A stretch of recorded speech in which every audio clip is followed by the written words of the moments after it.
গল্পটি শুরুতে আমরা দেখতে পাই একটি ছেলেকে, সে সাইকেল দিয়ে তার বাড়িতে যাচ্ছিল। হঠাৎই তার সামনে একটি কালো গাড়ি আসে আর তাকে সেই গাড়িতে উঠিয়ে নেয়। এই শহরে একটি পাগল অপহরণকারী আছে, সে ছেলেদেরকে কিডন্যাপ করে আর তারপরে তাদেরকে মেরে দেয়। এই শহরের মধ্যে আমরা একটি ছেলেকে দেখতে পাই, তার নাম হচ্ছে ফেনি। সে তার বোন আর তার বাবার সাথে এই শহরে থাকে। তার মা মরে গেছিল। তাদের সাথে তাদের বাবার সম্পর্ক অনেক খারাপ ছিল, কারণ তাদের বাবা অনেক নেশা করত। আর ফেনির বাবা ফেনি আর তার বোনের সাথে অনেক খারাপ আচরণ করত। ফেনি যখন স্কুলে যায় তখন কিছু ছেলেরা তাকে বিরক্ত করে। তখন একটি ছেলে আসে আর ফেনির সাথে চলে আসে আর অন্য ছেলেদেরকে এখান থেকে তাড়িয়ে দেয়। তখন ছেলেটি ফেনিকে বলে যে আমি গণিত অনেক দুর্বল, তুমি কি আমাকে গণিত শিখিয়ে দিবে? তখন ফেনি বলে হ্যাঁ, আমি শিখিয়ে দিব। তারপর তাদের মধ্যে বন্ধুত্ব হয়। ফেনির স্কুলের মধ্যে দুই পুলিশ অফিসার এসেছিল। তারা সেই ছেলেটির ব্যাপারে জিজ্ঞাসা করছিল, যে ছেলেটিকে আমরা গল্পের শুরুতে দেখছিলাম যে সে সাইকেল দিয়ে তার বাড়িতে যাচ্ছে। আর সেই অফিসাররা ফেনির বোনকে ডাকে। ফেনির বোনকে তারা জিজ্ঞাসা করে যে তুমি কিভাবে জানলা যে সে অপহরণকারীর কাছে কালো বেলুন ছিল?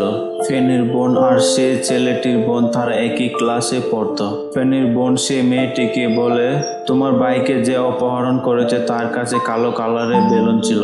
অফিসার বলে হ্যাঁ, তুমি সত্যি বলতেছ। যেখান থেকে সেই ছেলেটি অপহরণ হয়েছে সেইখানে আমরা তার সাইকেল পেয়েছি আর সেইখানে কিছু কালো কালারের বেলুন ছিল। অফিসার ফেনির বোনকে জিজ্ঞেস করে যে তুমি কিভাবে জানলা? তখন ফেনির বোন বলে যে আমি স্বপ্নে দেখেছিলাম। তখনই আমরা জানতে পারি যে ফেনির বোন যেটা স্বপ্নে দেখে সেটা সত্যি হয়। অফিসার ফেনির বাবার কাছে যায় জিজ্ঞাসা করার জন্য। ফেনির বোন যখন ঘরে আসে তখন তার বাবা ফেনিকে মারে আর তাকে গালি দেয়। তার বাবা তাকে বলে যে তুমি অফিসারকে কেন বলছো যে সে অপহরণকারীর কাছে কালো বেলুন ছিল? আমি স্বপ্নে দেখেছি যে সে অপহরণকারীর কাছে কালো কালারের বেলুন ছিল। তার বাবা বলে আচ্ছা, তুমিও স্বপ্ন দেখো যেরকমটা কি তোমার মাও স্বপ্ন দেখতো। তখন তার বাবা বলে যে মনে রাখবা, স্বপ্ন কোনো সময় সত্যি হয় না। আর দ্বিতীয়বার তুমি তোমার স্বপ্নের ব্যাপারে কাউকে বলবা না। ফেনি আর তার বোন তার বাবার আচরণের জন্য তারা তার বাবাকে অনেক ভয় পায় আর তার বাবা তাদের সাথে খারাপ আচরণ করে। তারপর আমরা ফেনির সেই নতুন বন্ধুকে দেখতে পাই। তার সামনে সেই কালো কালারের গাড়িটি ছিল। গাড়ির ভিতর থেকে অপহরণকারী আসে আর সেই ছেলেটিকে অপহরণ করে। স্কুলের মধ্যে ফেনিকে বাঁচানোর জন্য আর কেউ ছিল না। সেই ছেলেরা ফেনিকে বিরক্ত করে আর তাকে মারতে থাকে। তারপর ফেনির বোন ফেনিকে বলে আমি আমার বান্ধবীর বাড়িতে যাব, তো তুমি বাড়িতে চলে যাও আর আমি আজকে রাত সেইখানেই থাকবো। আর ফেনি যখন একা বাড়িতে যাচ্ছিল তখন সে রাস্তায় দেখতে পায় যে একটি কালো গাড়ি, যে গাড়িতে অপহরণকারী ছেলেদেরকে অপহরণ করে।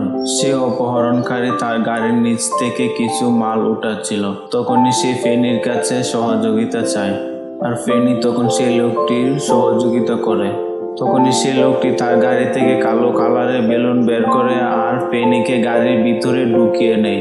গাড়ির ভিতরে ফেনিকে অজ্ঞান করে দেয়। ফেনি যখন চোখ খুলে তখন সে দেখতে পায় সে একটি অন্ধকার রুমের মধ্যে। রুমটি সাউন্ড প্রুফ ছিল, তার জন্য কোনো রকম শব্দ রুমের বাইরে যায় না। সেইখানে চিৎকার করলেও কোনো উপকার হবে না। তখনই ফেনির কাছে সেই অপহরণকারী আসে আর সে একটি ভয়ঙ্কর মাস্ক পরেছিল আর তার নাম গ্রেভার। গ্রেভার ফেনিকে বলে যে বই পাওয়ার কোনো কারণ নেই, আমি তোমাকে কিছু করব না। তারপর গ্রেভার সেইখান থেকে চলে যায় আর ফেনি তখন রুমের মধ্যে দেখে যে এই রুমের মধ্যে কি কি রয়েছে।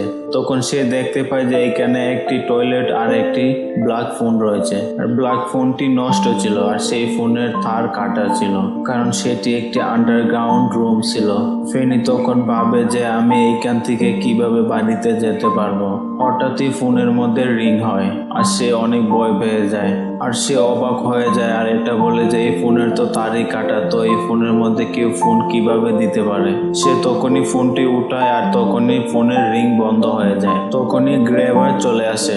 গ্রেভার বলে আগেও এই ফোনের রিং হয়েছিল, কিন্তু আমি জানি না যে এই ফোনের রিং কিভাবে হয়। সেটা বলে গ্রেভার সেখান থেকে চলে যায়।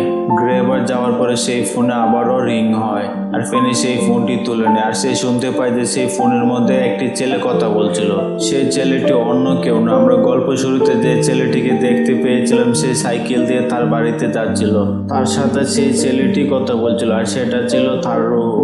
ছেলেটি ফেনিকে বলে যে সামনে একটি লোহার টুকরা আছে আর তুমি সেটা দিয়ে মাটি খুঁড়ে খুবই সহজে বাইরে যেতে পারো। আর ফেনি তার কথা শুনে সেইখানে মাটি খুঁড়তে থাকে আর তখন সে অনেক মাটি খুঁড়ে ফেলে আর সেই মাটি সে টয়লেটের মধ্যে ফেলে, তারপর টয়লেটের মধ্যে পানি দিয়ে দেয় যাতে গ্রেবার না বুঝতে পারে। সেদিন রাত্রে ফেনির বোন স্বপ্নে দেখে যে স্বপ্নের মধ্যে গ্রেবার আর ফেনিকে দেখতে পায়। অন্যদিকে গ্রেবার ফেনির জন্য খাবার নিয়ে আসে আর সে দরজা খুলে রেখে চলে যায়। তখনই ফেনি দরজা দিয়ে যেতে চাচ্ছিল, তখনই সেই ফোনের মধ্যে আবারও ফেনি তখনই ফোন উঠায় আর সেই ফোনের মধ্যে অন্য একটি ছেলে কথা বলছিল। সেই ছেলেটি ফেনির স্কুলে পড়তো কিন্তু সেই ছেলেটি ফেনিকে জানতো না। তখনই আমরা সেই ছেলেটির রুহকে দেখতে পাই আর এই সব ছেলেদেরকে গ্রেবার কিডন্যাপ করে তাদেরকে মেরে দিয়েছিল।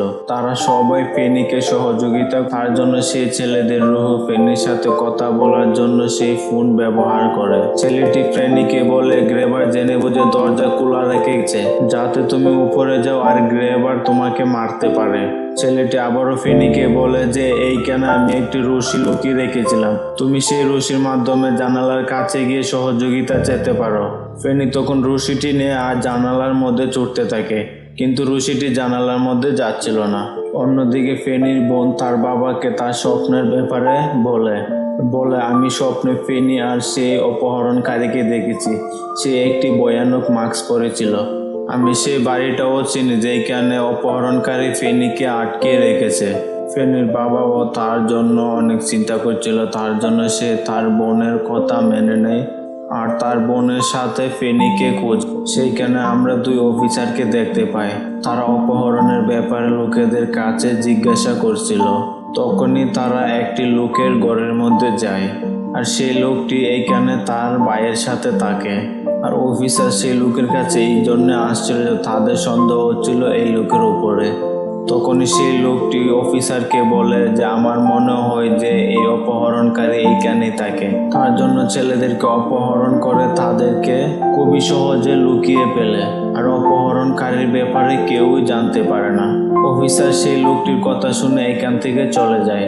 অবাক করার বিষয় হচ্ছে এই ঘরের নিচেই ফেনিকে আটকে রাখা হয়েছে কিন্তু সেই লোকটি তার ব্যাপারে জানতোই না। সেই লোকে যে ভাই ছিল সেই অপহরণকারী ছিল আর তার নাম গ্রেবার ছিল আর সেই লোক তার ভাইকে ভালোভাবে জানতো না আর সেইটাও জানতো না যে তার ঘরের নিচেই আন্ডারগ্রাউন্ড রুম রয়েছে। অন্যদিকে গ্রেবার ফেনির জন্য খাবার নিয়ে আসে। গ্রেবার ফেনিকে বলে তুমি তোমার নাম বলো তাহলে আমি তোমাকে ছেড়ে দিব। ফেনি অনেক ভয় পেয়ে যায় আর সে তার নাম বলে না, সে অন্য একটি নাম বলে। গ্রেবার অনেক রেগে যায় আর সে খাবার ফেলে দেয় আর ফেনির সামনে একটি নিউজ পেপার ফেলে দেয়। নিউজ পেপারের মধ্যে ফেনির অপহরণের ব্যাপারে লেখা ছিল আর সেইখানে তার নামও লেখা ছিল আর গ্রেবার সেইখান থেকে চলে যায়। ফেনি তখন আরেকটি ছেলের রুহ দেখতে পায় আর তখনই সেই ফোনে রিং বেজে ওঠে। ফেনি তখন ফোনটি উঠিয়ে নিয়ে আর সেই ছেলেটির রুহু তখন ফেনির সাথে কথা বলে। ছেলেটি ফেনিকে বলে গ্রেবার এখনো তোমাকে এই কারণে মারেনি কারণ গ্রেবার এখনো তোমার সাথে কোনো গেম খেলেনি, তো এখান থেকে পালিয়ে যাওয়ার জন্য তোমার কাছে এখনই সঠিক সময় কারণ গ্রেবার এখনো ঘুমিয়ে আছে হয়তো। তখন ছেলেটি ফেনিকে বলে যে এই দরজার পাসওয়ার্ড হচ্ছে আমার সাইকেলের নাম্বার, তো সেই নাম্বারটি আমি দেওয়ালের মধ্যে লিখে রেখেছি। আর ধীরে ধীরে ফেনি সেই দরজার কাছে যায় আর সেই দরজাটি খুলে নেয় কিন্তু তখনই গ্রেবারের ঘুম ভেঙে। গ্রেবারের কাছে একটি ডগ ছিল আর সে বকতে থাকে কিন্তু গ্রেবার এতটাই চালাক ছিল যে সে ফেনিকে আবারও ধরে ফেলে। ফেনিকে আবারও সেই রুমের মধ্যে বন্দি করে দেয়।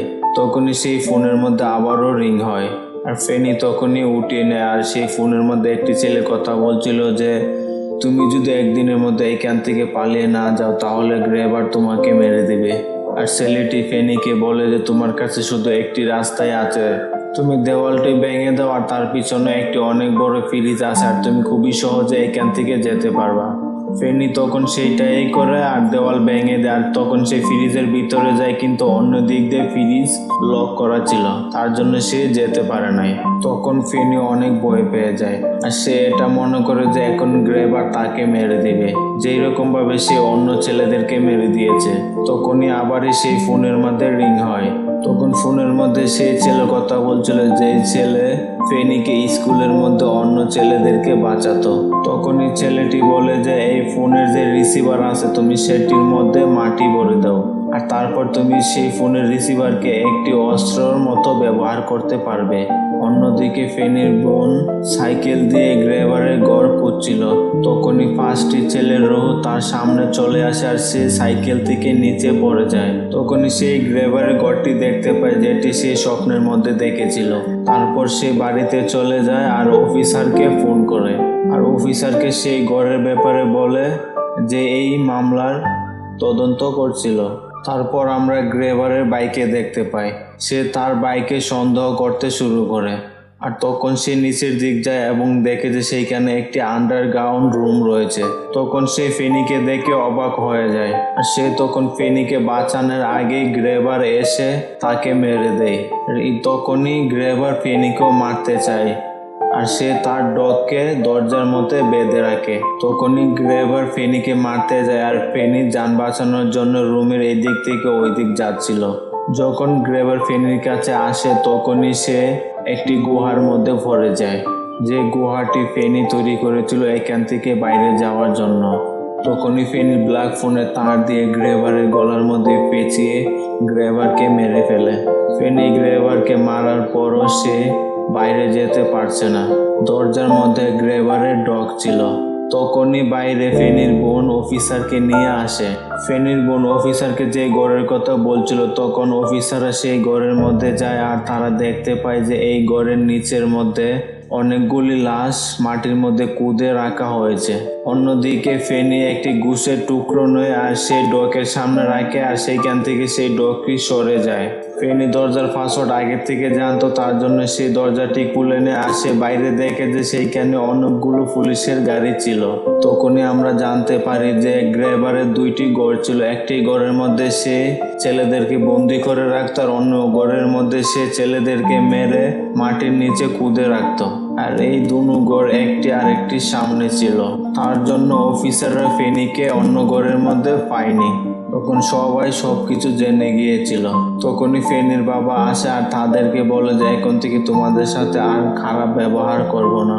তারপর ফেনি তার স্কুলে যায়, আর সবাই তার দিকে তাকিয়ে থাকে, কারণ সে গ্রেভারকে মেরে দিয়েছিল। ফেনি ওখানে আগের মতো বিদ্যু ছেলে নয়। তো বন্ধুরা, এক্সপ্লেনেশনটি শেষে আপনাদেরকে একটি মেসেজ দিতে চাই, আপনারা অপরিচিত কারো খাবার খাবেন না এবং কারোর সাথে যাবেন না। তো এই ভিডিওটি যদি ভালো লাগে তাহলে অবশ্যই চ্যানেলটি সাবস্ক্রাইব করবেন এবং পাশে থাকা বেল আইকনটি বাজিয়ে দিবেন। ভালো থাকবেন, সুস্থ থাকবেন, আল্লাহ হাফেজ। I know you told your friend you're not okay, and tell me what's wrong.